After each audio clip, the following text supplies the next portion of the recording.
Hey there, everybody. Welcome back to another episode of the Build Your Copywriting Business podcast. Hello, friends. Hello. Hello. As always, I'm joined by my fabulous co-host, Kate Sitars. Hello, Kate. Hello, hello. Hello. And today, Kate and I have the extreme pleasure of being joined by a star CCA student, star copywriter, star copywriting coach, Cleo Casillas. Hey, Cleo, how are you? Hi, it's so good to be here. Hi, Nikki. Hi, Kate. Hello. You're just a constellation is what you are. I know. I'm all a galaxy. Yeah. Oh, I love that. Yeah. I love that. We have had such pleasure working with you in so many different capacities. And Kate and I were saying, like, how did it happen that we haven't had Cleo on the podcast yet?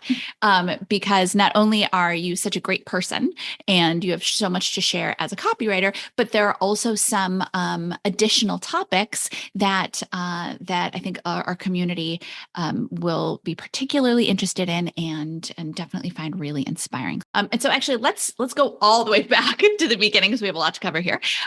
But how did you get interested in copywriting, even much less started? Oh gosh. So I tried several careers and was bouncing between different things, mostly in the sciences. So no writing at all. But I'd always loved writing, loved books, loved different kinds of writing. So I'd started doing, it was so random and I could not tell you why. I started doing resume writing. I don't know why that somehow spoke to me. I literally got 2 books at the library about how to write a resume and went on Upwork and started resume writing. And I really enjoyed it, except that obviously it started to get repetitive. And, there's sort of a limit to how much money you can make writing resumes on Upwork. So I was looking into, I'd finished a master's degree and then sort of decided that career wasn't for me. And I was looking into other options, sort of floundering around for a bit. And then the pandemic hit. And I was 6 months pregnant at the time. My husband at the time lost his job. And I just saw the ad, like I know so many of us, and was like, oh, well, maybe that will actually work. I'd been sort of enjoying the freelance writing, not sure where I wanted to land. And yeah, went for that and have not looked back at all for a second. Oh, that's amazing. So what was it about copywriting that appealed to you? Do you remember? I mean, I mean, now, but yeah. It's definitely hard to not to be using hindsight when talking about it. I think at the time I really, really loved writing and I wanted to be able to actually support myself doing it. So I've been trying to figure out what versions of that you can do. And obviously there's a lot, I mean, as you know, a lot about how it's impossible to make money as a writer. It's not, you're never gonna. So I'd been encountering a lot of that messaging and feeling pretty disheartened. And then getting into copywriting and learning more about it, it was like, oh, this could actually be possible.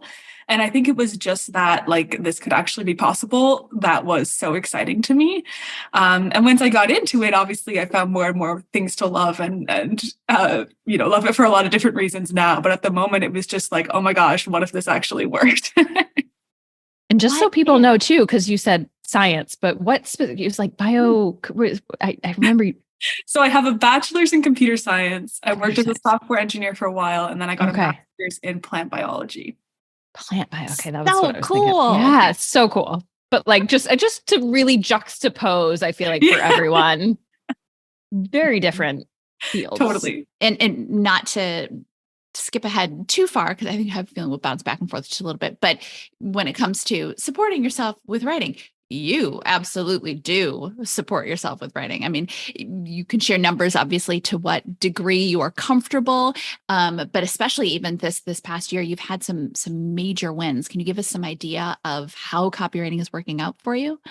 Yeah, so I've been completely supporting myself with writing for a couple years now. I have a daughter. I am divorced now, so it's 100% the household income for me and her is copywriting. And yeah, I think that it's hard to even believe that. And sometimes it still amazes me. I think sometimes I tell people oh, I'm a writer, and you sort of see their eyes glaze over, and I'm want to be no, for real. I'm really living on this. As even me, I still hardly believe it sometimes. But yeah, completely supporting my household, working a heck of a lot less than 40 hours a week, which I think we'll talk about a bit later. But yeah. That's amazing. Good for you. Congratulations. Yeah, absolutely. Now, one of the things that we wanted to talk about is that in addition to being a single parent with a little one at home, there are also some additional topics that kind of factor into your success story.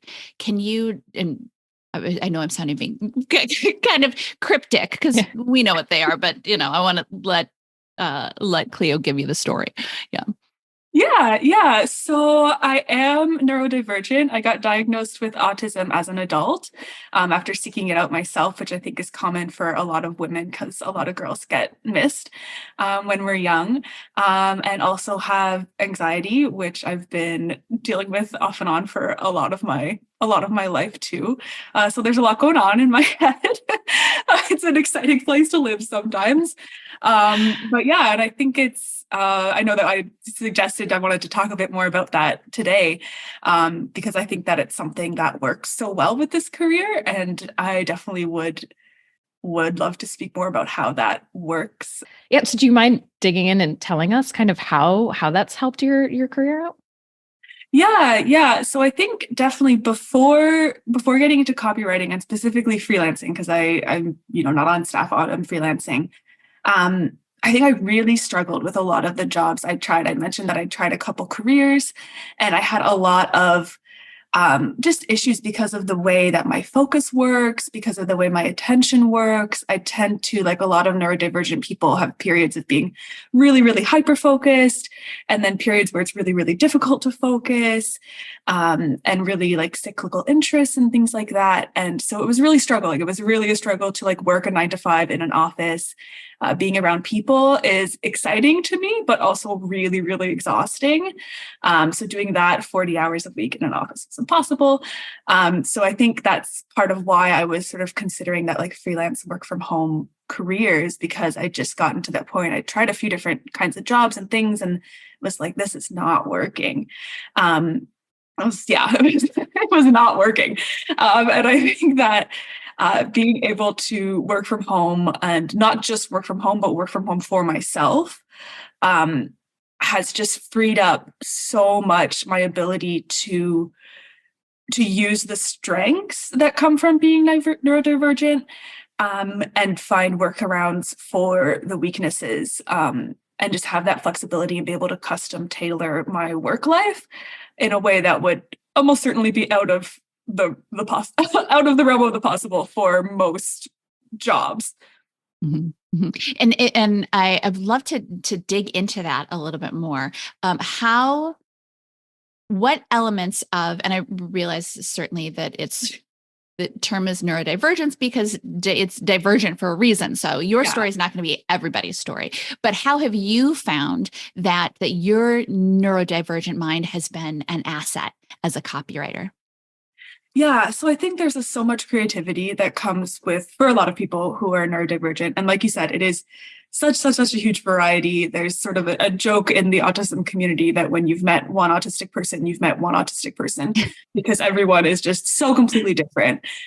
So absolutely could not speak for anyone else, but I know that there are a lot of creative people in the neurodivergent community who have just amazing, fun ideas. I think that's definitely something that I really enjoyed, being able to tap into that and sort of feed that almost and nourish it, because I do think that creativity is one of those things where you can grow it like a strength, like a muscle.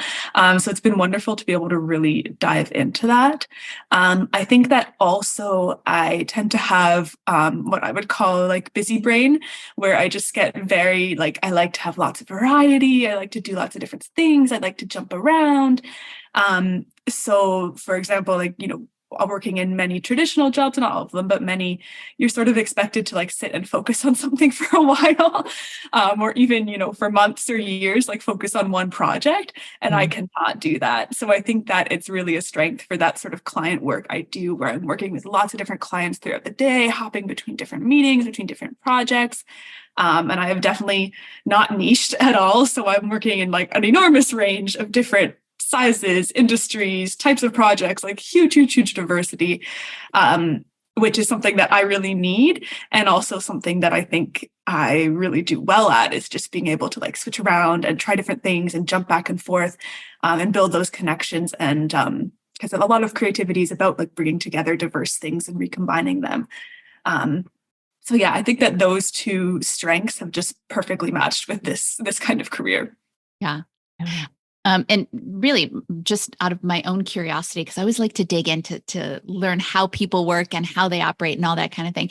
Do you find that that your focus and your creativity is a little more cyclical on kind of a daily basis where you can kind of predict it? Or do you find that it is more unpredictable and you kind of have to roll with it as it comes? Or have you found, or have you found ways to kind of encourage that creativity? How do you work?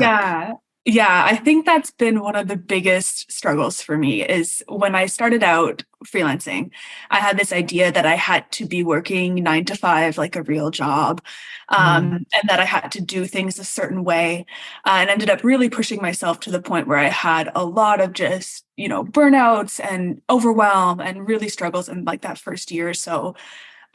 Before I realized that like I had to do this a different way.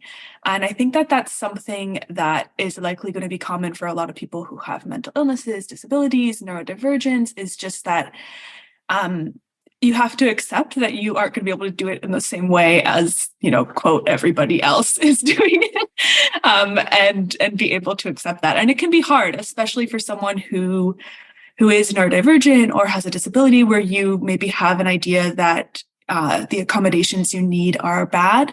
I think there can be a lot of like shame wrapped up in that, depending on your personal history and things that have happened, where you can really feel like, oh, I shouldn't need this kind of help. I shouldn't need this much rest. I shouldn't need, such and such.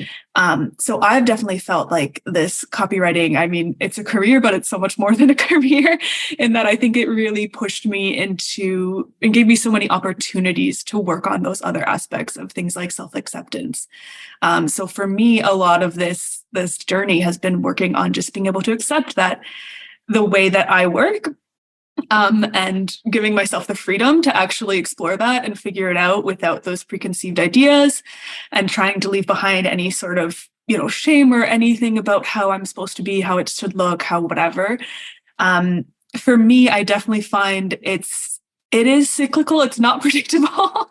It's not really controllable. I sometimes imagine it as like waves. I mean, I love going to the ocean, and the waves come in and sometimes they're strong and sometimes they're weak and sometimes they're close together and sometimes they're far apart. They are going to come, it's not like the ocean's going to stop working.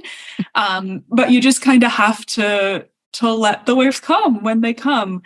And yeah, there's definitely days where it's like, oh my gosh, I can like hardly drag myself through a little bit of work. And then there's days where I am like super on fire doing like huge amounts of work in a very short amount of time, or working the entire day without being able to like, not wanting to take lunch because I'm so focused on something.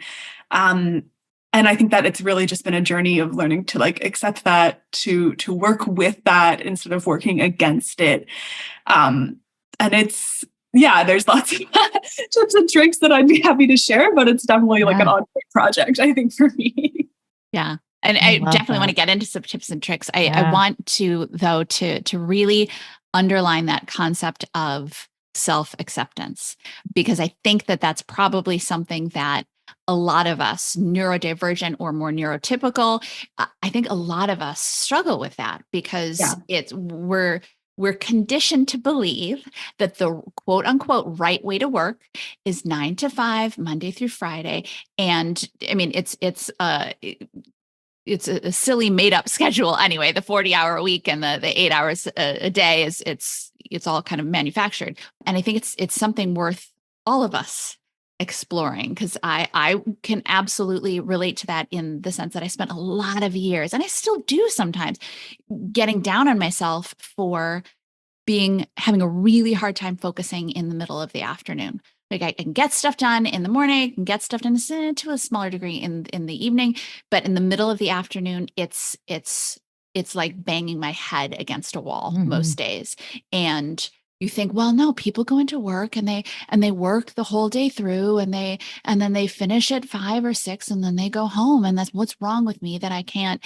And first of all, there's nothing productive about making ourselves feel bad for not working the way that we think other people do. But also the concept of like, well, this is how it is from 9 to 5. Who says? Also, when you think back to, I think back to the time that I was in an office, and Kate, I don't know how you feel about it. Be careful because you used to work for me. But there was a lot of time when I was just messing around in the office, because we went out to lunch drinking sometimes. Let's be honest. That's true. Right. Really long coffee breaks, all that kind of, because it was not natural. And even within that 9 to 5 setting, I still was not doing the 9 to 5. I just had other ways to, I don't know, I was in the office, but I wasn't doing the focused work. So anyway, a little bit of a tangent, but I really, anybody listening and anybody watching, I think it's really worth exploring, no matter how your brain works. If you are putting pressure on yourself to conform in a way that is, first of all, not natural for you, and second of all, just not necessary. Not productive. And I love too, you shared, I think it was on LinkedIn, a photo of, I want to say your computer by your daughter's bedside of like, this is where I sometimes do work, or maybe it was in the bathroom. I forget which one it was, or both. But like, I love, okay. You're like accurate. Yeah. But I loved that you're like, here's reality. But yeah, I know you mentioned tips and tricks. So I'm curious in terms of what advice you have for people to figure out, if you have any advice on how to start practicing that acceptance, but then two, how to figure out what does work for you. Yeah. Well, practicing the acceptance therapy helps. Definitely, take it seriously. I think it's not the sort of thing where you can just be like, I'm going to accept myself and expect that to magically work. It takes work. And whatever method works for people, whether that's therapy or self-help books or whatever it takes. Connecting with people helps so much, because every single time I see someone and I think, oh, they do such a, like they're whatever. And then you actually start connecting with them and talking to them. You're like, no, like they aren't following this perfect rules either, or having this perfect life. I know for me, the Next Level group has been amazing, just because it's like the courses are great there, but for me, it's 100% all about the group and being able to actually talk to people and see how people are, everyone has their own struggles. So I think that helps a lot with the acceptance. Learning more about whatever's going on in your brain helps so much. I'm still constantly learning and looking up resources and following other, people who have similar stuff going on as me and trying to see what techniques they use.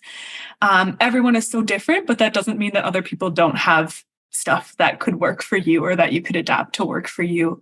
It's really about just making the time and deciding that that's something you're going to do. Like, you're going to find a way to make this work. You're going to stop trying to force yourself to fit into a certain box. And if you're someone who's considering copywriting or considering freelance, or sort of in that moment at the beginning where you're looking into it, I think it is such a huge step in the right direction for many of us who are neurodivergent or have mental health, good and bad days and things like that, is really to be able to find a job where you get to control your daily schedule, your weekly schedule, your whatever it is. Even little things like being able to say, I don't do meetings at a certain time of day. In an office or working for an employer, you can't say that, which is wild to me. Like, I can't imagine someone asking me for a meeting and not being able to be like, no, I don't meet at that time. Like, I can't imagine it, because I need that. So I definitely think that if someone listening to this is sort of, in that phase where they're considering it or dabbling in it, it can be such a huge step in your direction, in the right direction. Work takes up an enormous percentage of our lives, obviously.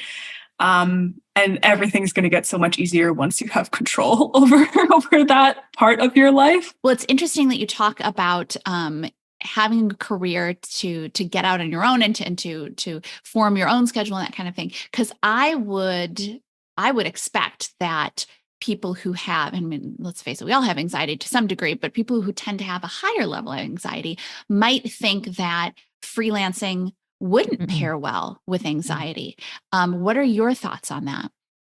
Yeah, it definitely can fuel the anxiety. You definitely need to be managing stuff like that well, and to have a plan in place. I'd say definitely, while there are overlaps, and it often being neurodivergent and having things like anxiety or depression go hand in hand. Like often people have both in various combinations. That's very, very common. But I think it is important to separate them a bit, that being neurodivergent is just how your brain works, and you should embrace it. And we can find, you can find a way to make that be powerful and a strength. But things like anxiety are, something that that we can fix, or at least work towards fixing.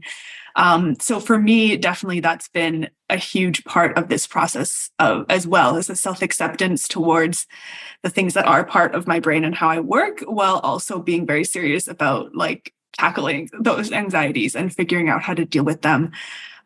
Which is really, the opposite of anxiety is trust. And I think that for me, at least, working for an employer is putting something so important to my life in someone else's hands. And I always feel more anxious when something important is in someone else's hands than when it's in mine. So while there's certainly anxious moments freelancing, absolutely, obviously, I think that it helps to feel like I'm the one who has the power to deal with those problems. But that trust takes time to build. You have to sort of earn your own trust, if that makes sense in some cases, and prove to yourself that you can do it. And obviously I would never suggest that someone, take a big financial risk or something, but I think it's definitely worth building that trust in yourself, and getting yourself to a place where you feel confident. There's a quote that I love and think about a lot as it relates to freelancing, which is the idea, and I'm going to see if I can say this without butchering it, but that a bird in a tree does not fear the branch breaking, not because she trusts the tree, but because she trusts her own wings. And I think that that's really how I see freelancing a lot of the time. Is it's not about trusting that you're always going to have income or whatever, because things do come and go. It's trusting that you're going to be able to handle it if a bad thing happens. I love that.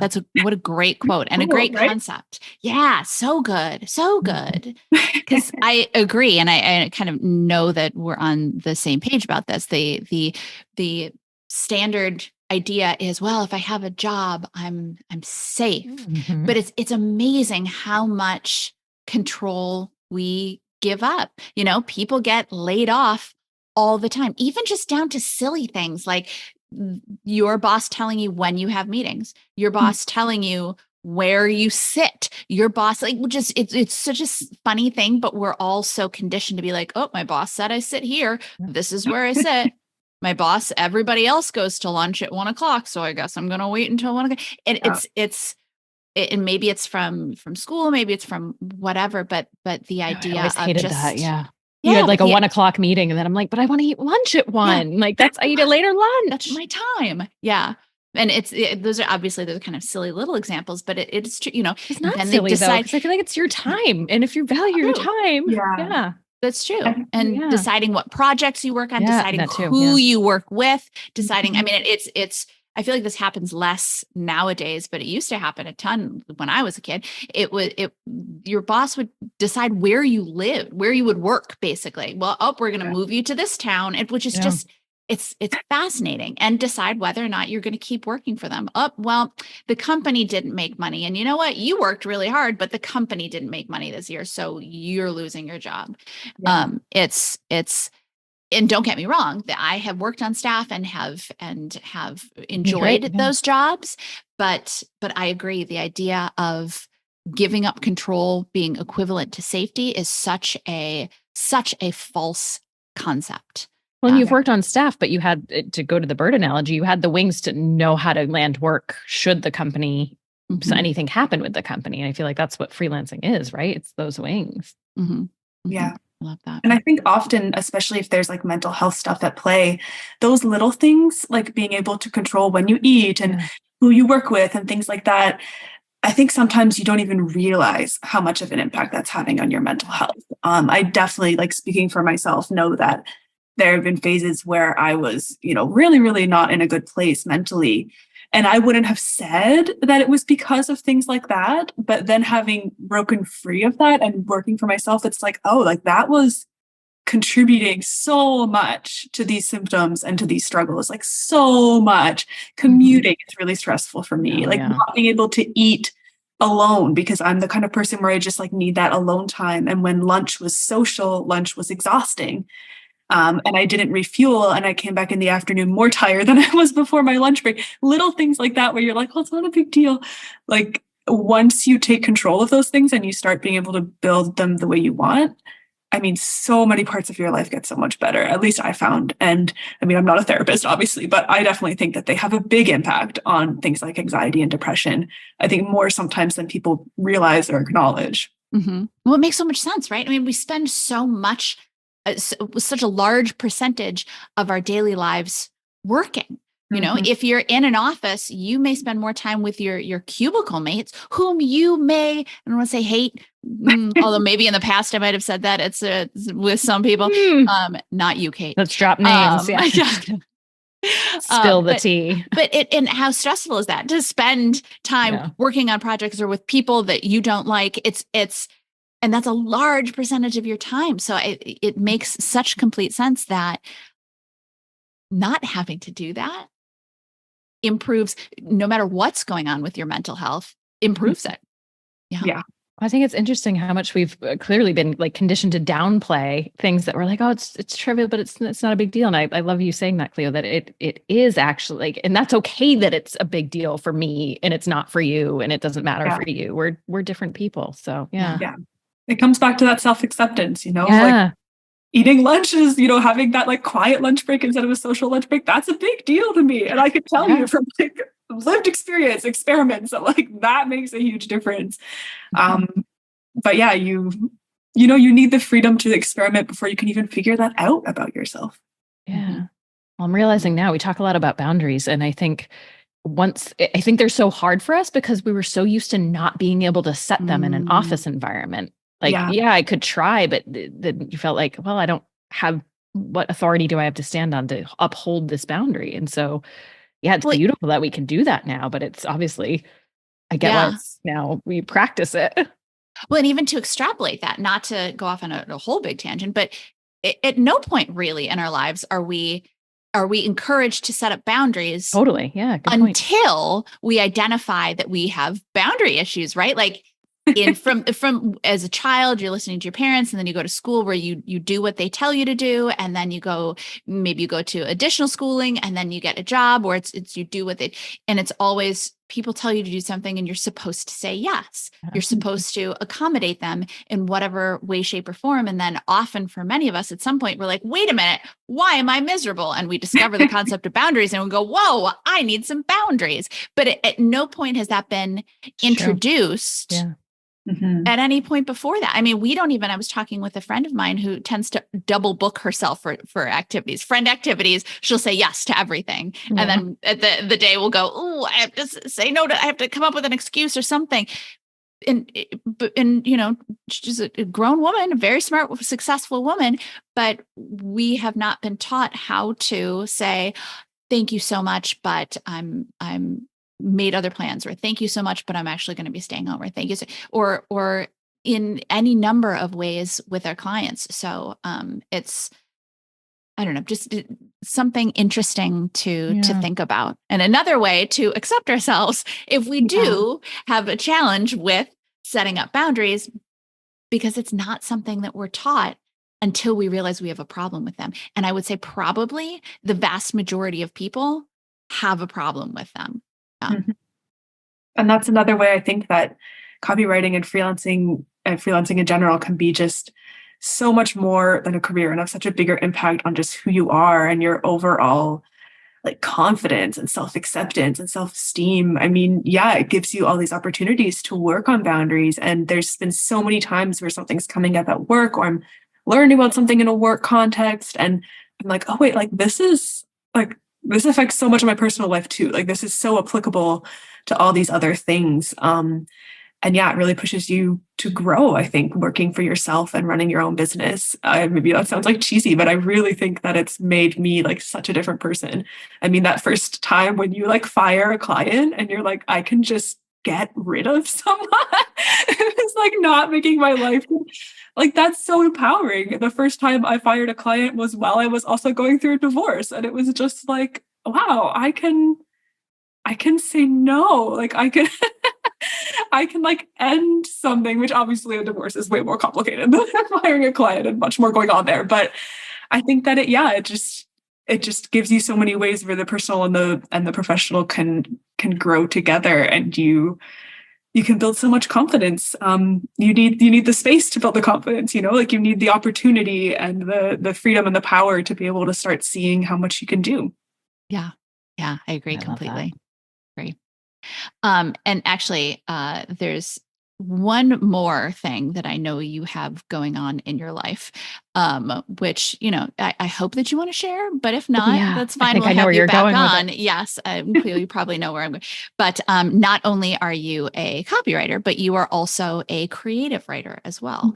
And, you had, I would say a pretty, mammoth success happen recently, pretty gigantic win. Would you like to share? Yeah. So I was very excited back in the fall that my first novel got accepted for publication after an enormous amount of effort. I'd worked on it for like close to 10 years. And I'd gotten over 80 rejections from various people before I got the yes. So yeah, super, super excited about that. I think it's amazing to be able to again, have that flexibility that I can do both these things at the same time. And yeah, I definitely think that that's an instance too, where like the skills you learn running your business relate so much to the sorts of things that it takes. Like before, doing all of this pitching and all of this stuff that I've done through the CCA and my copywriting business, I don't think I would have been the kind of person who can get 80 rejections and keep submitting, like that.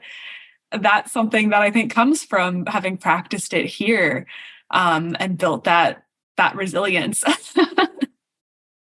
That's so amazing. There's so much amazing. Yeah. That you wrote the novel, that you got that done, achievement in of itself. Mm-hmm. 2, that you figured we're pitching it to publishers more than 80 times. Like there's so many incredible things in that. Just congratulations. That's so much of that is so cool. Fantastic. Yeah. Yes. And we will, if everybody was listening, I can imagine people listening and thinking, oh, ask her more about that. We will have you back, Cleo, for a copywriting and creative writing episode, because I personally am very interested in digging into how you balanced those two things and how you kept up the resilience. How do you not while you're writing? Work? Yeah. Yes, exactly. So we'll have you back to have an episode. And when we can reveal the book too.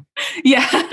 I assume we can't do that yet. Should be getting the publication date this month, I think. So I'll have a date soon. So exciting. Well, we cannot wait to help you promote it and share it with everybody. I know that the community is going to be very, well, first of all, we all tend to like to read anyway, but we'll also be very supportive as well. So we'll be factor us into your marketing plan as well. Yeah.